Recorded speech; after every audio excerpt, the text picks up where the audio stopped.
All right, everyone. This is our part two of cell respiration, where we focus on what happens when you're not getting enough oxygen.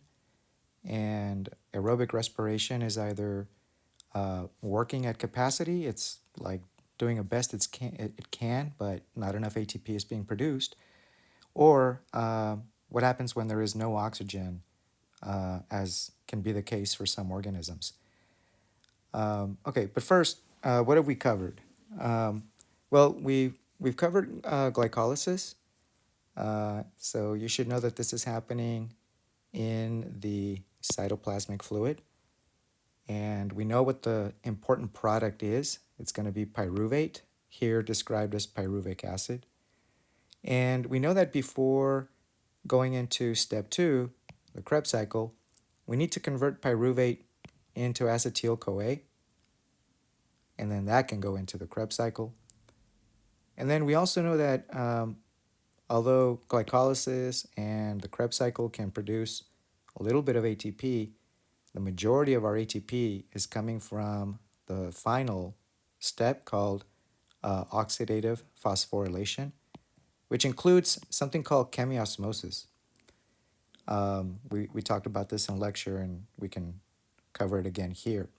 So if one glucose goes in to all three of these steps, we can get something like 38 ATP, but I think you can see that the majority is coming from the last step, oxidative phosphorylation. So that's the goal. And when we do all three steps, we are doing it because there's oxygen present. So whenever oxygen is present, we are doing something called aerobic respiration. Aerobic means, with air. But the air that we are interested in is the air that contains oxygen in it. So again, when you're doing glycolysis, Krebs cycle, and the electron transport chain, specifically step 2 and 3, that means that oxygen is present. So both of those steps are going to require oxygen. And what you should have learned in the first part of this lecture on respiration is that the oxygen is actually required here. But if you don't have oxygen, you're going to back up things, as we will see in this lecture, past the Krebs cycle all the way back to glycolysis. And then also remember that glycolysis by itself is oxygen independent. It doesn't matter if oxygen is present or not. Glycolysis is just going to happen. But if you want to send the products of glycolysis, pyruvate, if you want to send that to the mitochondria, oxygen has to be present. And at that point, we call this aerobic respiration. So let's just kind of go over it again without this particular diagram. Let's try a blank slate, and let's go over the steps in brief form, highlighting key areas, focusing on whether oxygen is present or not. If it is, what do we do?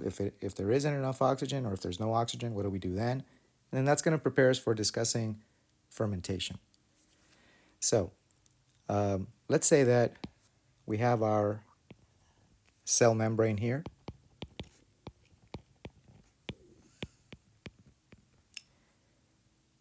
So that's our cell membrane. So obviously this is inside the cell. And this could be any cell. This could be a muscle cell, a skin cell. Doesn't matter. All cells are doing aerobic respiration. They should all have mitochondria.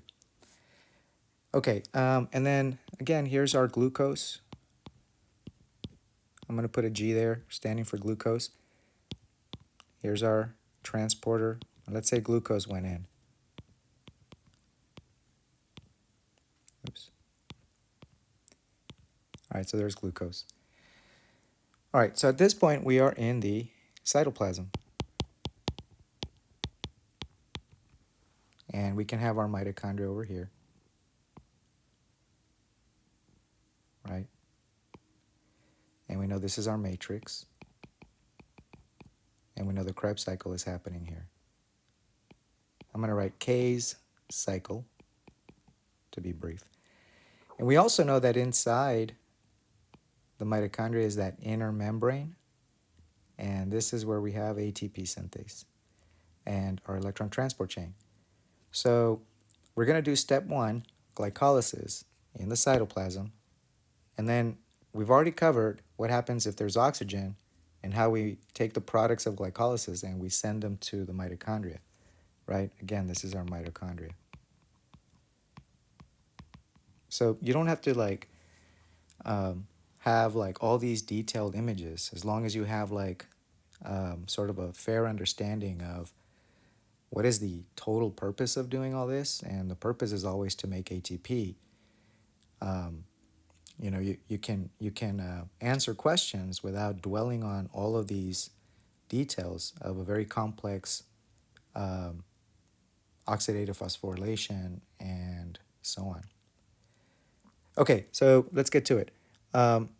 So in brevity, this step here, step 1, we've agreed is oxygen independent. So we don't worry about oxygen being present or not. This step is going to happen no matter what. And step 1 is called glycolysis, the splitting of sugar. And again, it's happening in the cytoplasm. And we know that there's several things produced, NADHs, ATPs, pyruvate. But let's focus on pyruvate by itself. Okay, that's the pyruvate. So if oxygen is present, we're going to go there. So I'm going to write here if O2 is present. And that's what makes this aerobic respiration. You're going to do step 2, you're going to do step 3. Step 2 is a Krebs cycle, step 3 is oxidative phosphorylation. But let's focus on, well, what happens if there isn't enough oxygen present, like when we're exercising? Or what happens if you're a yeast cell and there is no oxygen for you? What do? So I'm asking you to consider, what happens if you don't have enough oxygen or if you flat out have 0 oxygen? In the case of animals, not having oxygen, that's deadly. We die. But in the case of yeast, they're able to survive this by doing fermentation. And animals can also do fermentation, but they do fermentation when there's very little oxygen available to them. And we can create environments of low oxygen inside of our bodies when we're doing exercises that cause us to breathe heavily. So let's do that example now. So in the cases of low oxygen or no oxygen, right, we're going to do something called fermentation.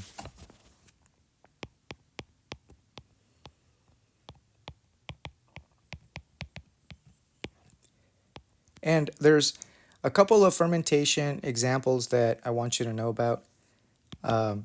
There's a lot of things that can be fermented, but we're only going to talk about 2 very broad examples, okay? Number 1, if you are yeast, you will be producing ethanol. That's the product of fermentation. So I'm going to write here that this is yeast.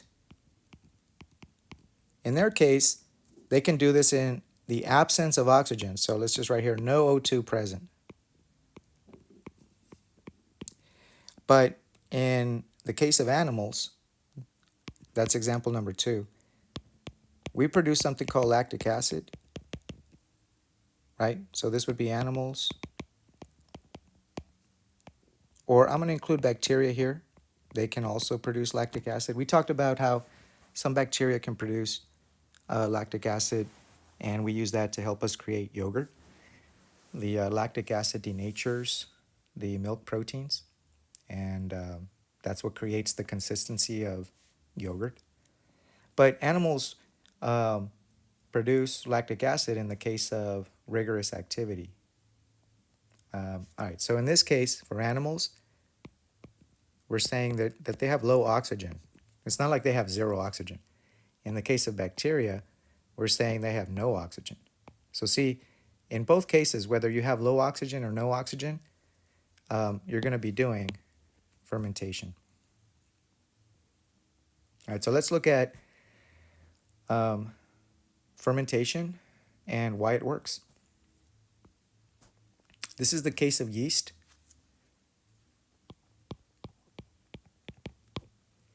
In the absence of O2 or whenever there's no O2.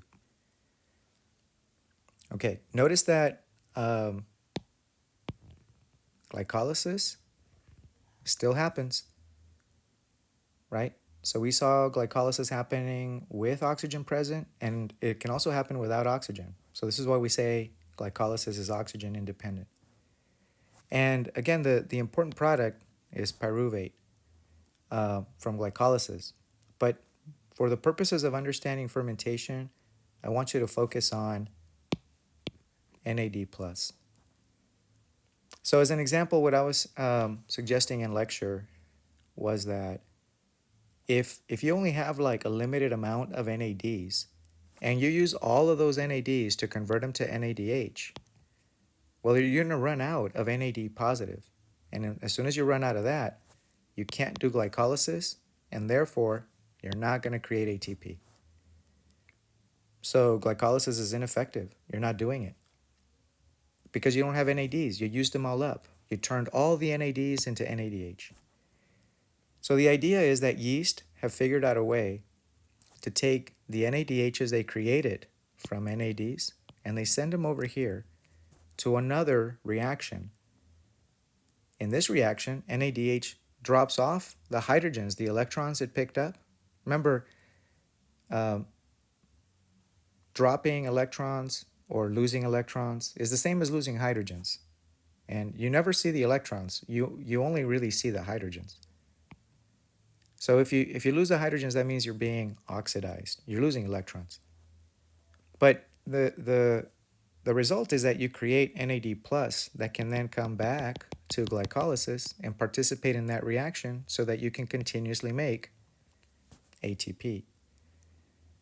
So the big takeaway, the thing that you need to understand about fermentation is that fermentation is good for us because it recycles NAD plus, right? It gives it back to us so that we can continuously do glycolysis and have a chance at producing more ATP. All right, so this is the case of yeast. So if we ever take grape juice, if we take barley, for example, and we throw yeast in it, the grape juice has sugars, the barley also has carbohydrates, and the yeast will begin to consume those sugars. They will do glycolysis. But what happens if we take away oxygen from the yeast? Well, we force the yeast to do fermentation, and we do that because you and I enjoy sipping a little ethanol. So we kind of create this artificial no oxygen environment for yeast so that they can ferment the natural sugars in whatever we give them, right? And then that allows them to create ethanol, or it forces them to create ethanol is a better way of phrasing it. And then you and I benefit from that ethanol at the expense of the yeast. The yeast would rather do aerobic respiration. They get a lot of ATP that way. But when we prevent them from doing aerobic respiration, they have to shift to fermentation, and they produce ethanol and just enough ATP to stay alive. So that works for them. All right, so I did talk about this alcoholic shrew. I'm not sure that I need to go over it again. It's not on the exam. But I am a fan of this guy. He is like adorable. Okay, what do you and I do when we're engaged in rigorous exercise?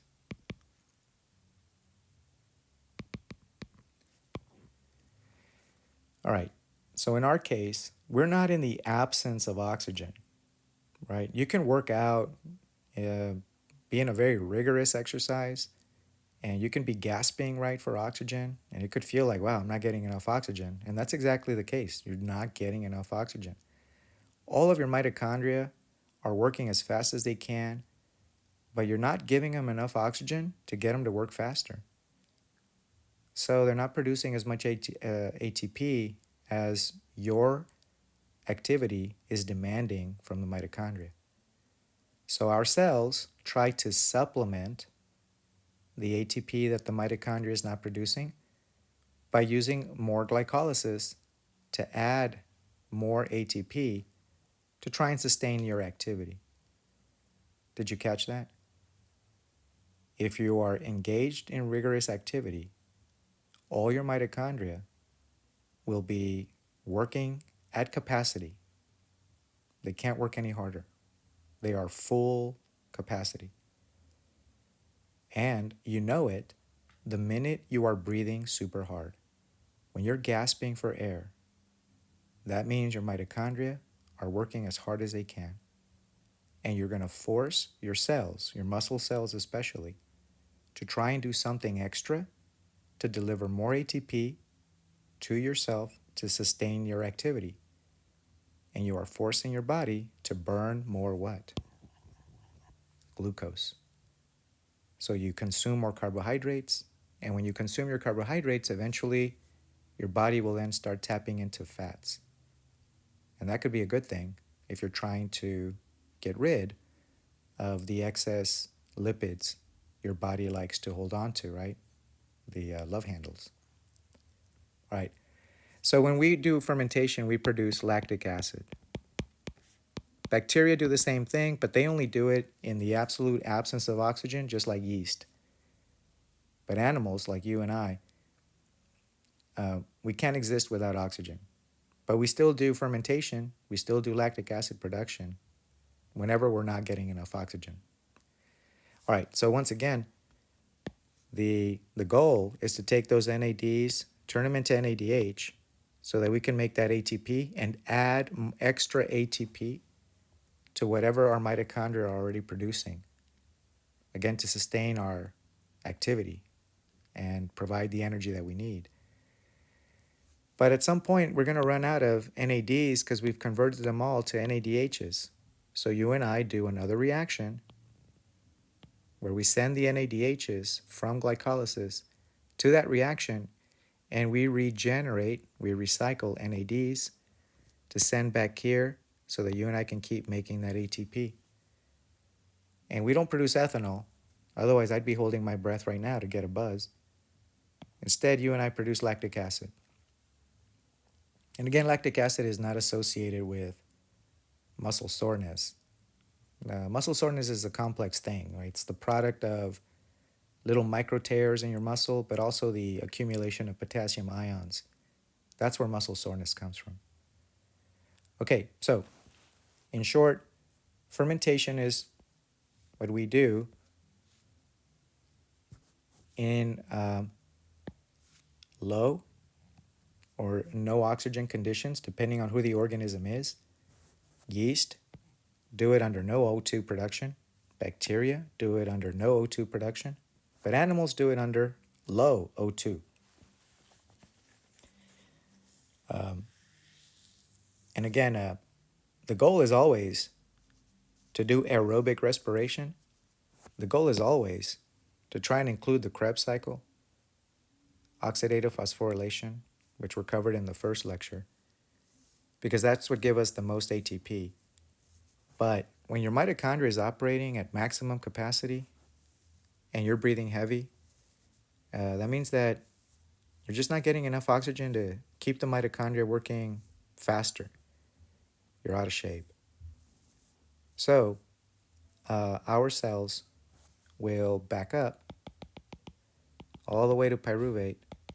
They will back up their respiration reactions to pyruvate, and then pyruvate will engage in fermentation. So, to be clear, as long as you have all of these sugars, if you are exercising, you are doing two things. You are doing aerobic respiration and you are doing fermentation. You do both at the same time when you are exercising. And what's great about it is that by doing both, you ensure that you burn through your carbohydrates and you force your body to start considering breaking down the lipids that your body usually doesn't want to break down. They consider that like their savings account. They don't ever want to lose fat, but you can force them to by doing rigorous activity. Okay, so that covers now how aerobic respiration and how fermentation are distinct from one another. It's all about the presence of O2. And again, in the case of animals, we're always going to be doing aerobic respiration because we need that. But under certain conditions, rigorous exercising, we also do fermentation. All right, remember that again, fermentation, the goal is regenerate NADs. That's the goal, right? If you can regenerate those, you get to make some ATP and add that to your aerobic respiration ATP. Okay, to get us close to wrapping up this lecture, let's revisit our discussion on poisons and how these poisons lead to the absence of ATP production. You will not make ATP, and again, that's an effective way of dying. All right, so if you target the electron transport chain, you can target it with 3 different poisons. Rotenone. You can find rotenone in poisons for like rats, rodents, gophers. That's where that's used. Another poison can be cyanide. We know that historically cyanide has been used to poison people. Now you know where cyanide works. It works on the electron transport chain. And the final one is carbon monoxide.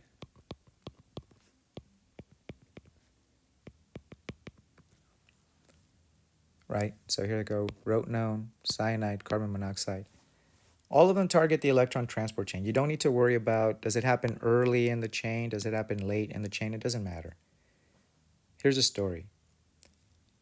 You have oxygen, plenty of it. You're breathing just fine. Remember, breathing is not aerobic respiration. Those are 2 separate things. Breathing is bringing in massive amounts of oxygen into your body. That's breathing. So you're doing that fine. And your red blood cells are transporting oxygen to all of your cells. So that's fine. However, by taking these poisons or by being subjected to the poisons, you're blocking the flow of electrons. You're not letting electrons move across. And if the electrons don't move, then what else isn't happening? Well, then hydrogens that want to go this way, they can't. Hydrogens are stopped from going across. And if hydrogens don't make it across the membrane, then you don't build an acid concentration, and there's nothing to go from high to low concentration so that you can make ATP. So you don't make ATP, and this can be deadly because it can potentially stop your heart from working, right? Your heart is an energy demanding organ. It's beating all of your life, never stopping. It needs ATP. So if it can't make it, that's it. Do I need you to tell me exactly how it is that rotenone leads to not producing ATP, which then leads to death? No. I need you to know that rotenone is affecting the electron transport chain. I need you to know that, right? Know that it's affecting that. For that matter, also know that cyanide and carbon monoxide are doing the same thing. It doesn't matter if you're blocking the electron transport chain late, like in this case, or early, like in this case. You're blocking the electron transport chain. So just know that that's enough to prevent you from making ATP. I'm just explaining to you that you're preventing it by not allowing the hydrogens to build because they're not moving across. If all the electrons are stopped, if there's no movement, then you can't move the hydrogens across. Okay, that's one way to poison somebody. Another one is to target the inner membrane.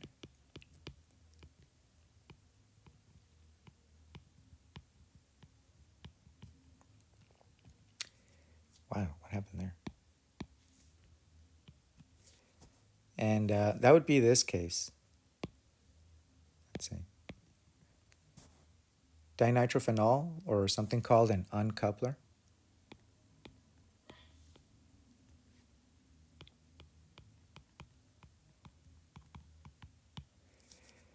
All right, so what's happening in this case?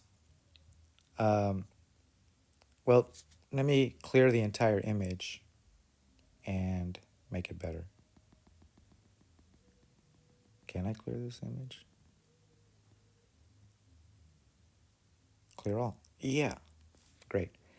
So again, you can target the inner membrane. And you can do that with this DNP, something also known as an uncoupler. All right, so what's happening in this case? All right, so that's the uncoupler. So everything is working fine. Like, just pretend that rotenone isn't present, cyanide, carbon, those are not the issues, right? Electrons are being dropped off by NADH. Here's your electron. It's moving across the membrane, or through the membrane, I should say, through redox. And as that's happening, hydrogens are being pumped across. So my hydrogens right here, they're moving across just fine. Everything is working great. No worries.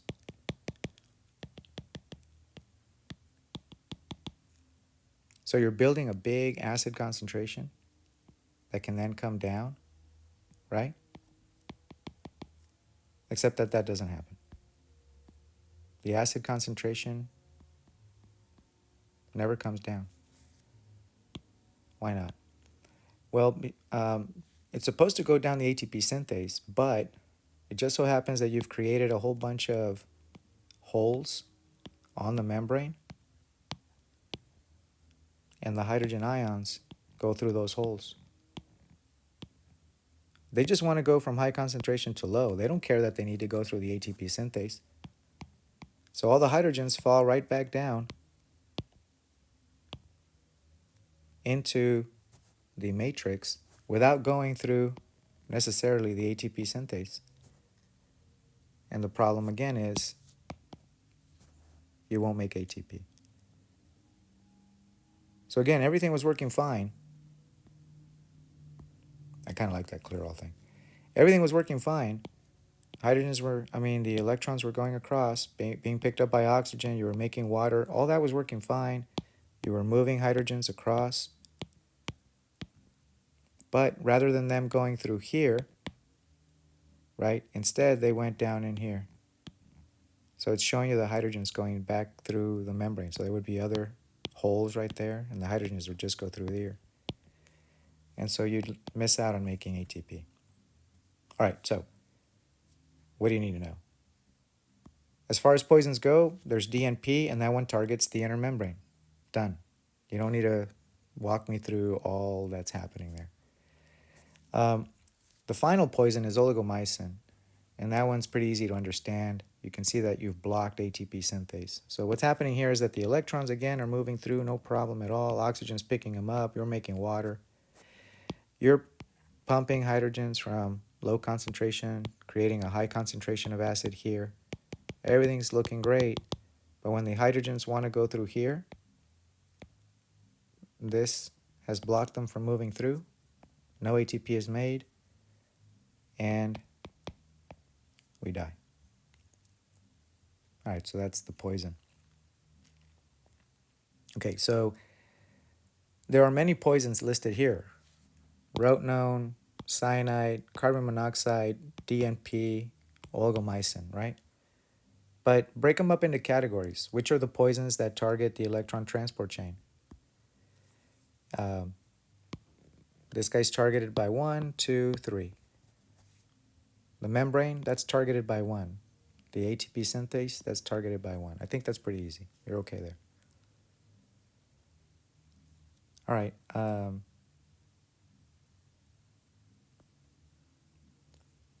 Now that you've seen aerobic respiration, you've seen fermentation, and you've seen poisons, um, let's think about what we actually eat. We don't just eat sugar, we eat fats, we eat protein.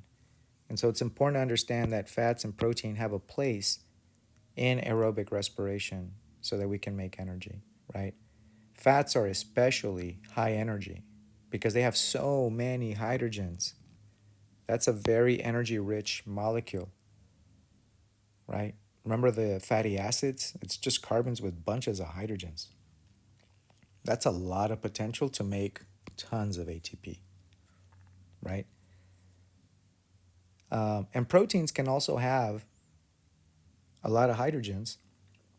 The branched chain amino acids, BRCAs, they have a lot of hydrogens. So they're also really good for providing you with fuel, with energy. So again, we don't just eat sugars, we also eat fats. We also eat proteins. Proteins, of course, have amino acids. Fats are made out of glycerol and fatty acids. These are the ones that are loaded with massive amounts of energy. So if you want like a good amount of energy and a really healthy fat, nuts are great. This is why I always have as a snack when I'm on campus and I'm working and I have a long day, I will try to eat my meals. But in between those meals, I don't want to have big meals. I want to have small meals that I can digest quickly. If you have a big meal, as an example, if you're on campus and you buy the chicken fingers and fries, they're so popular with students because they're cheap, they're affordable, but they give you so many calories with so many sugars, fat, and protein. It's just a very energy rich meal. And that's great. You're getting a lot of energy. But it takes a lot of energy also to break all that stuff down so you can gather all the energy in the food. In other words, it's a heavy meal that sits in your stomach, and a lot of blood flow is going to go to your stomach, to your digestive system, to ensure that you are breaking down the stuff. Energy rich meals slow you down.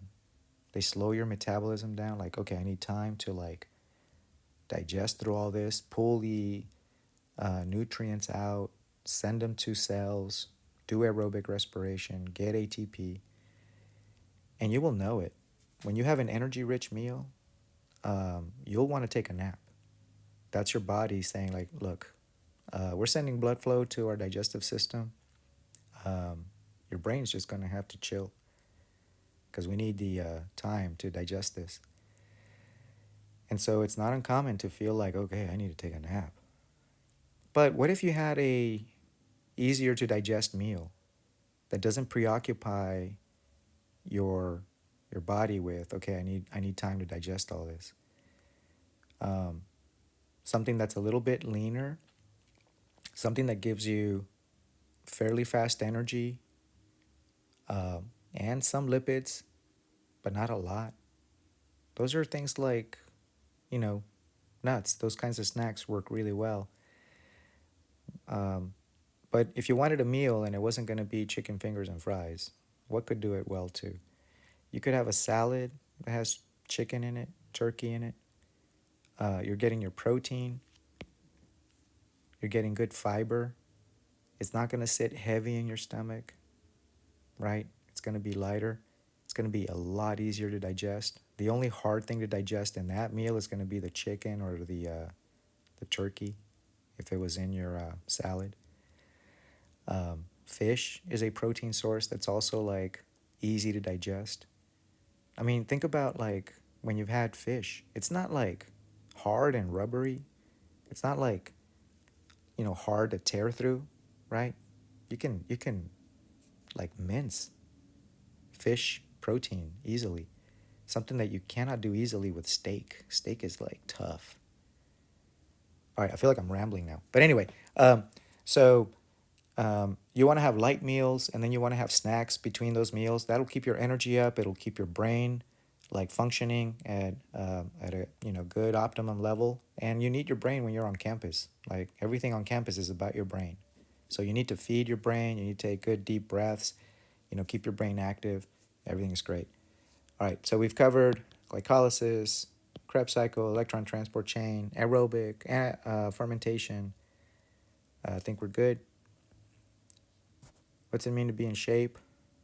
All right, I think I want to put this on the exam. All right, to be in shape means you have more mitochondria. If you get on an exercise regimen and you stick to it,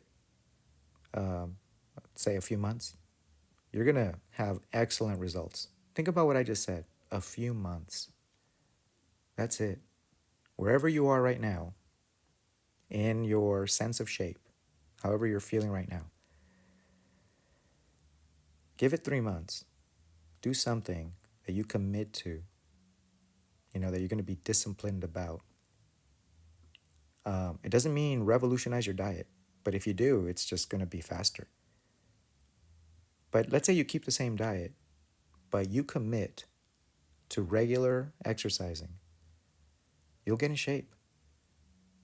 And then while that's happening, while you're getting in shape, you'll be like motivated to look for other ways to get into shape faster.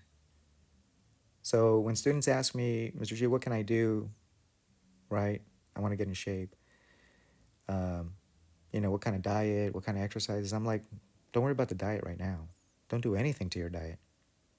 Can you commit to an exercise regimen? Do that. Right?